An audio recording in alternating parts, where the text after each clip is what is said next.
자, 박 기자. 예. 첫 번째 키워드부터 볼까요? 네, 첫 키워드는 세종은 셋째였다로 잡았습니다. 네. 갑자기 세종대왕 이야기는 왜 나오는 거죠? 오늘 야권 인사들 간의 논쟁에서 세종이 셋째였다는 역사적 사실도 언급이 됐습니다. 네. 일단 적자, 즉 정실의 아들이라는 표현이 먼저 나왔었는데요. 바로 무소속 홍준표 의원의 얘기였습니다. 직접 들어보겠습니다. 내가 이 당의 적장자입니다.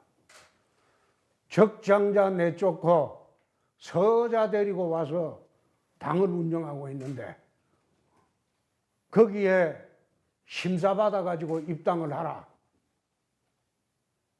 그게 정상적인 절차입니까? 네. 예, 적장자, 즉 적자 중에 장자, 장남이라는 얘기인데요. 복당 신청은 어떻게 할 거라는 기자의 질문이 나오자 홍준표 의원이 국민의힘에 본인이 적자이자 장자인데 내가 왜 서자, 그러니까 정실 부인이 아닌 쪽의 아들인 서자에게 심사받냐고 반발했습니다. 네. 김종인 현 국민의힘 비대위원장이 당을 잘못 이끌고 있다며 퇴진을 요구하기도 했는데요. 홍 의원은 해당 인터뷰가 공개된 뒤 좀 논란이 되자 오늘 페이스북에 또 이렇게 썼는데요.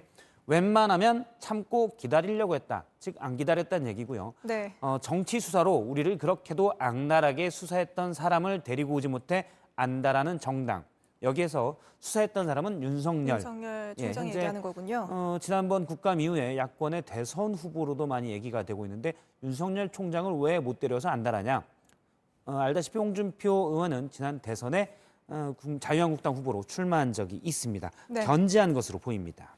네, 알겠습니다. 근데 사실은 지금 서울, 부산 시장 보궐선거도 있고요. 또 대선도 남았는데 국민의힘 외부 인사 영입 얘기가 나오니까 좀 이렇게 비판하는 거는 이해가 됩니다만 예. 사실 뭐 내부적으로도 비판이 나올 것 같은데요.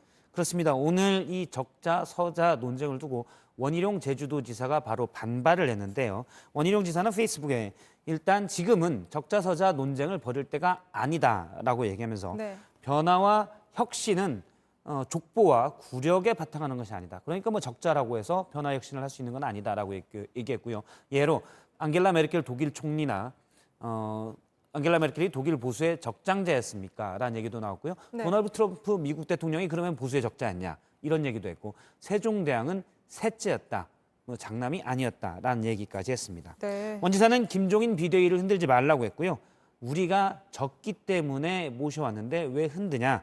적자든 서자든 이기는 게 중요하다는 취지로 얘기를 했습니다. 네. 홍준표 의원은 사실 보수의 본인 표현대로 적장자라고 볼 수 있습니다. 예전 한나라당 그리고 자유한국당의 당 대표를 역임했고 지난 대선에선 대선 후보도 했습니다. 하지만은 대선에서는 졌었고 지난 총선에서 공천을 못 받아 탈당했었습니다. 네,